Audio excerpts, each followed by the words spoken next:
Bonsoir à tous, je suis très heureux de vous retrouver et à mon tour je vous souhaite une excellente et heureuse année 2026. À la une de ce 9 décembre, deuxième vendredi de l'année, du beau monde à Monaco pour les fêtes de fin d'année. Les hôtels de la Principauté ont affiché complet, les animations ont également fait le plein de touristes venus en nombre des 4 coins de l'Europe. Guy Antonielli, directeur du tourisme et des congrès, sera notre invité dès le début de ce journal pour nous parler de cette belle saison. Le Novotel Monte-Carlo accueille les championnats d'Europe féminins d'échecs jusqu'à dimanche. Les championnes s'affrontent en blitz et rapide. Rapide, c'est le moins qu'on puisse dire. Vous verrez, nous leur avons rendu visite. À quoi ressemblera l'éducation de demain? C'est l'objet d'une conférence qui se tient pendant 2 jours à l'ISM. Des professeurs et experts sont venus du monde entier pour en discuter. Vous découvrirez quelles sont leurs idées. Et puis nous finirons en musique avec le retour des Thursday Live Sessions au Grimaldi Forum. Hier soir, c'est le groupe niçois Matt Liquor qui a investi la scène de l'Espace Indigo. Les fêtes de fin d'année ont ravi les hôtels et tous les acteurs du secteur touristique à Monaco. Ils ont eu beaucoup de passages. La saison des fêtes, comme celle de l'été, est toujours un moment clé pour la fréquentation. Quels sont les chiffres et les spécificités de cette année à retenir? Faisons le point avec Guy Antonielli qui vient de nous rejoindre. Bonsoir à vous. Bonsoir. Merci d'être avec nous sur Monaco Info, directeur du tourisme et des congrès. Monsieur Antonielli, première question, en quelques mots, comment caractérisez-vous cette période des fêtes 2025-2026 ? Tout d'abord, comme vous le dites, c'est une période des fêtes et je tiens à vous souhaiter, à vous et à tous nos téléspectateurs, une très belle année 2026, à vous et à tous ceux qui vous sont chers. Ceci dit, vous avez pu constater comme moi que la Principauté a accueilli beaucoup de visiteurs dans les hôtels, mais également beaucoup de visiteurs qui sont venus profiter des fêtes de fin d'année pour une journée ou pour une soirée en Principauté. Donc un très beau moment pour clore cette année touristique. Alors quels sont les chiffres de la fréquentation des hôtels à retenir? Quel est leur taux de remplissage en général et en moyenne? Alors, le mois de décembre est un mois assez compliqué, vous savez, parce que nous sommes au cœur de pays latins. Noël n'est pas la partie de l'année où l'on voyage le plus. Le réveillon bien plus, mais cette année, la période autour de Noël a connu une progression de la fréquentation et celle autour des fêtes de fin d'année, une légère baisse. Mais le mois de décembre dans son ensemble est positif et nous avons connu une croissance et en volume et en prix dans les hôtels de la Principauté par rapport à l'année dernière. D'où viennent les touristes de cette fin d'année? Est-ce que Monaco a accueilli de nouvelles nationalités? Alors, on a tous entendu beaucoup parler italien et français dans les rues de la Principauté. C'est ce qui se retrouve dans les hôtels de Monaco pour le mois de décembre, pour les fêtes de fin d'année. 24% de nos clients sont italiens, 20% sont français. Donc on voit quasiment déjà la moitié sur ces 2 marchés de proximité. Et chose très intéressante, nous avons un triplé derrière, quasiment à égalité, USA, Royaume-Uni et Suisse, avec 5% de part de marché chacun. Mais dans le top 10, le Moyen-Orient que l'on sait être un marché d'été, représente le 10e marché de la Principauté pour les fêtes de fin d'année. Donc une ouverture plus large que d'habitude qui est à remarquer. Quelques mots sur la communication autour des fêtes. On a beaucoup parlé du village de Noël, du retour de la patinoire sur le port Hercule ou encore des animations de la SBM. Vous avez vu la différence cette année d'une campagne de communication renforcée ? On a vu, on a entendu et on le voit sur les réseaux sociaux, la direction du tourisme via ses comptes Visite Monaco, que ce soit sur Instagram ou sur d'autres réseaux, relaie également. C'est ce qui a fait rêver les gens, c'est ce qui est salué, c'est ce qui est porteur. Et on voit énormément de reposts, des répétitions, des images faites par nos visiteurs, que ce soit nos visiteurs régionaux ou internationaux. Donc oui, cette image de Monaco festif en période hivernale est quelque chose, là aussi, qui tend à se renforcer. Ce n'est pas une nouveauté, cela fait de nombreuses années que la mairie de Monaco, que la SBM et que la Principauté dans son ensemble s'illumine pour les fêtes. Mais effectivement, les réseaux sociaux, la place que cela prend aujourd'hui dans la communication est de plus en plus importante et les clients viennent pour ça parce que c'est un moment qui fait rêver, que ce soit les feux d'artifice, les spectacles de drones, les projections sur le casino sont saluées par tous nos visiteurs. Donc c'est venez passer un moment un peu hors du temps et hors de votre routine en principauté où les décors sont beaux, l'ambiance est agréable.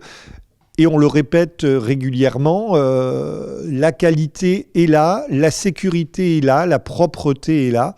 Et on essaye constamment de travailler à l'excellence du service. Et je dis constamment parce que l'excellence n'est jamais atteinte. Et ce sont des efforts de tous les producteurs, de tous les prestataires et de tous les employés de tous ces secteurs, des efforts soutenus qui permettent de viser l'excellence. Pour parler d'avenir, quels sont maintenant les futurs événements sur lesquels vous allez concentrer toute votre attention ? Alors, janvier, les Monégasques le savent, ça va être le mois du Festival international du cirque avec tout d'abord le festival, puis le New Generation. C'est le mois du rallye WRC, mais c'est aussi également un mois très fort pour le tourisme d'affaires. Donc, cette année encore, la convention Dassault. Un peu plus difficile que l'année dernière, nous avions eu une grande convention Milwaukee qui avait fait venir des vendeurs du monde entier pendant 3 semaines. Donc ce n'est pas un événement qui se répète tous les ans. Donc d'autres événements de tourisme d'affaires qui arrivent. Mais je tiens à signaler également 2 grands événements liés à l'industrie du tourisme et à la destination Monaco. Fin février, le Forbes Travel Guide, qui est une publication reconnue aux États-Unis et de plus en plus dans le reste du monde, qui fait une classification d'hôtels, qui parle aux agents de voyage, aux journalistes, tiendra son sommet annuel pour la 2e fois à Monaco, dans les hôtels de la Principauté et au Grimaldi Forum. Et le 16 mars prochain, le guide Michelin, qui organise la cérémonie de remise des étoiles France et Monaco au Grimaldi Forum le 16 mars prochain. Donc encore de très belles occasions de mettre la destination Monaco à l'honneur.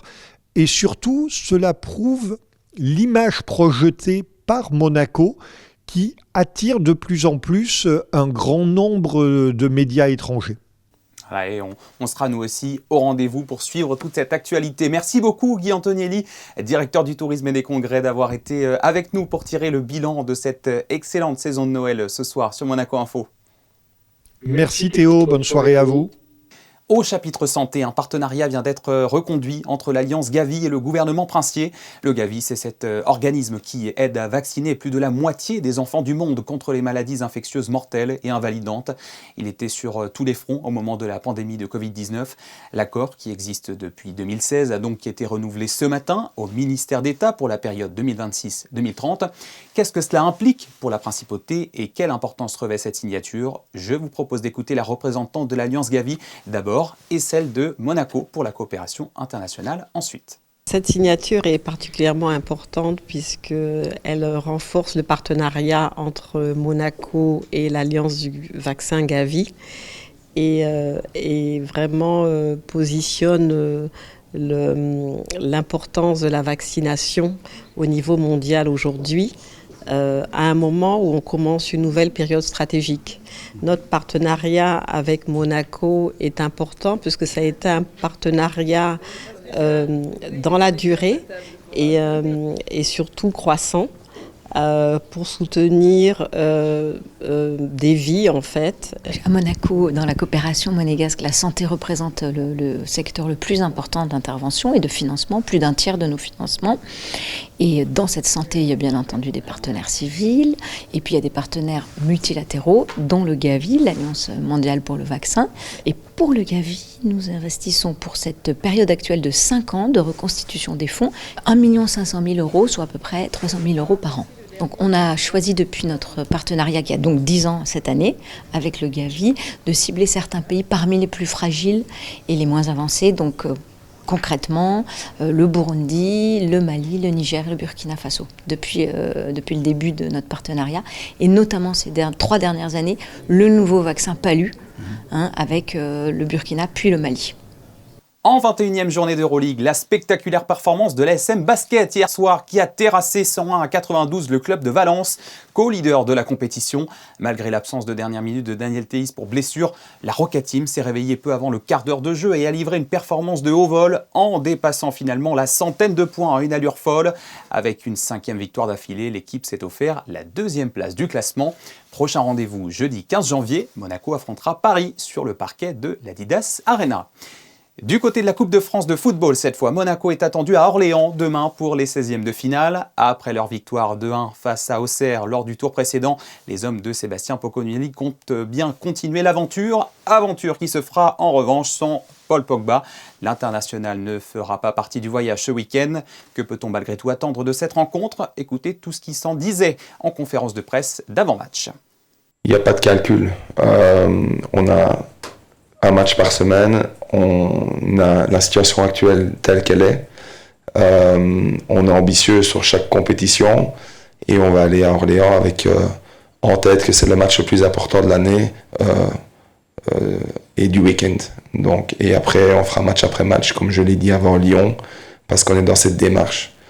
Donc voilà, donc Orléans on y va avec beaucoup d'ambition pour faire de bonnes choses dans cette Coupe de France et les joueurs le savent. On est conscient que c'est pas suffisant. C'est pas suffisant ce premier tour et on sait qu'on doit sincèrement mieux faire. Et il y a beaucoup de gens qui travaillent ici, comme je le répète, vraiment on travaille vraiment dur pour changer cela, pour changer notre position au classement. Mais après voilà, je pense que comme je l'ai dit, vraiment c'est de fait de vivre ici au quotidien avec les joueurs, c'est vraiment pas des tricheurs et il y a tout le monde qui travaille, qui a l'envie de changer ça et on sait que quand on n'est pas à notre place, qu'on doit mieux faire. Voilà, coup d'envoi donc demain à 15h30. Allez, un autre genre de sport à présent. En cette fin de semaine, Monaco accueille pour la 5e fois les championnats d'Europe féminins d'échecs en blitz et rapide, avec bien sûr la présence des championnes d'Europe en titre venues défendre leur couronne. Alexandra Pani et Lionel Bernardi ont assisté ce midi aux premières rondes de cette compétition dans les locaux du Novotel Monte Carlo. Monaco, terre des échecs au féminin. Pour la 5e fois, la Principauté accueille les championnats d'Europe féminins en blitz et rapide, un événement qui devient une véritable tradition dans le calendrier international. You know that the competition will be very challenging and we love this because until the last moment we should not know who is the winner. The participant number, it's again one new record. It's more than 150 players, which is amazing to say the truth because normally even in normal championship, women championship, participants always are less than 150. So people love Monaco. Record battu encore pour cette édition, 150 joueuses s'affronteront sur l'ensemble du week-end et l'ont commencé ce championnat avec le blitz, des parties impressionnantes de par leur rapidité, en moyenne 10 minutes de jeu et seulement 3 minutes et 2 secondes de réflexion entre chaque coup. I love to be in Monaco and I love to play chess. So this is the best combination for me to be here. And I'm coming here almost every year because this is kind of tradition to come here after New Year to be here and to celebrate this tournament. So I'm super excited. Jeune prodige âgée de 10 ans seulement, Sivananda faisait partie des têtes d'affiche. Elle vient de battre l'ancienne championne du monde lors de la Coupe d'Europe des clubs.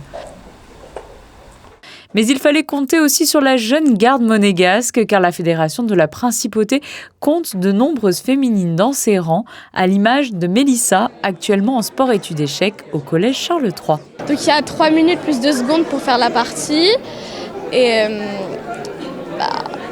c'est un bon tournoi parce qu'il y a plusieurs gens, il y a beaucoup de gens connus.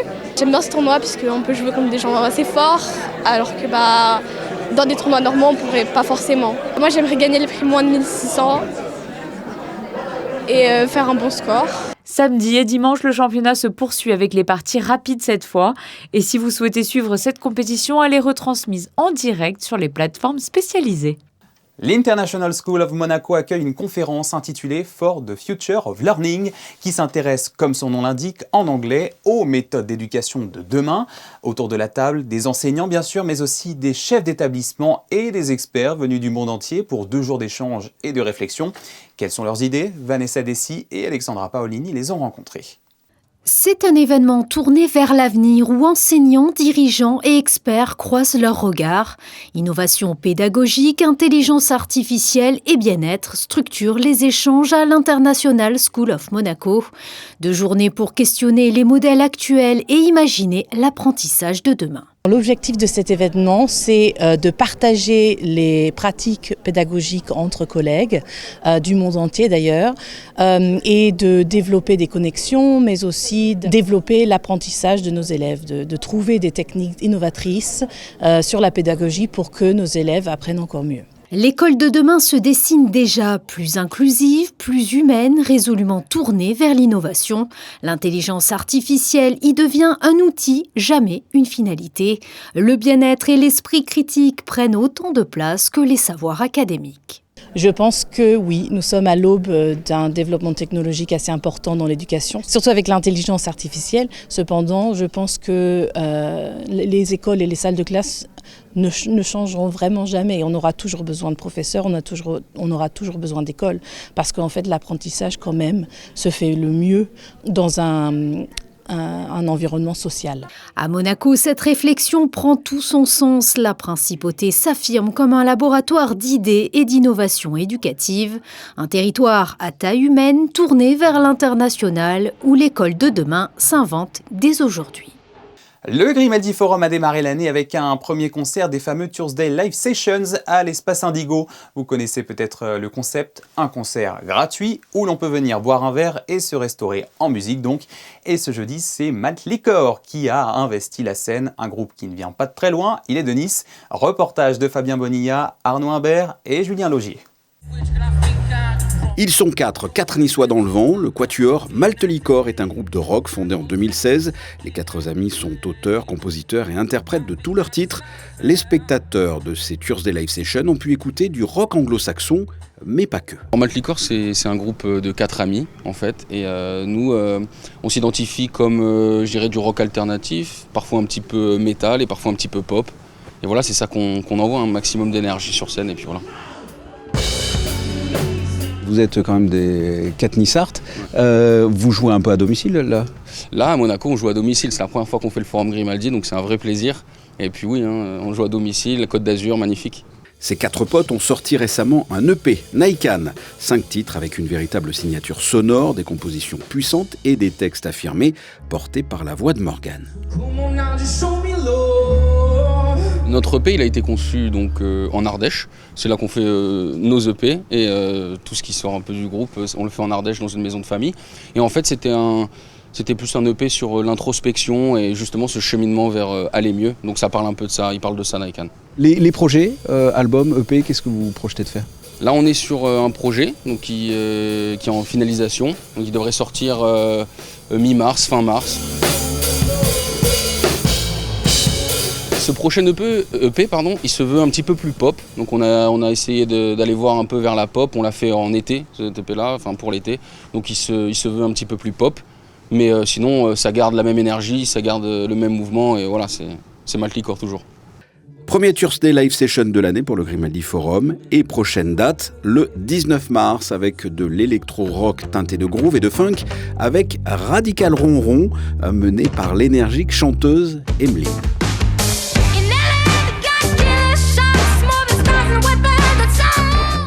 Avant de refermer ce journal, un dernier hommage à Michel Giuliani qui nous a quittés mardi à l'âge de 71 ans.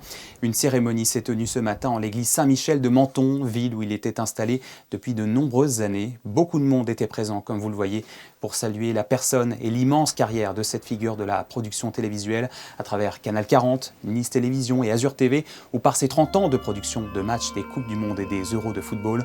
Mais tous garderont en mémoire avant tout la générosité et la sensibilité de Michel Giuliani. D'aucuns diront que cette générosité vient forcément de Corse, d'où il était originaire, bien avant la Côte d'Azur. Et c'est justement sur l'île de Beauté que je vous propose de nous laisser, puisque c'est sa journée mondiale ce 9 janvier. Elle a été initiée en 2009 par le cinéaste Maga Ettori. à l'occasion du centenaire de la naissance de la résistante Danielle Casanova. Et puisque la Principauté de Monaco et la Corse entretiennent des liens forts, à commencer par l'histoire de Sainte-Dévote, dont vous pourrez suivre les célébrations sur notre antenne le 26 janvier prochain. Voici un retour en images des plus marquants moments d'histoire entre les deux petits territoires voisins. Après ces images, ce sera la météo de Christine La Petite-Homelle et je vous retrouve ensuite pour l'après-JT de ce vendredi. Merci de nous avoir suivis et à tout de suite.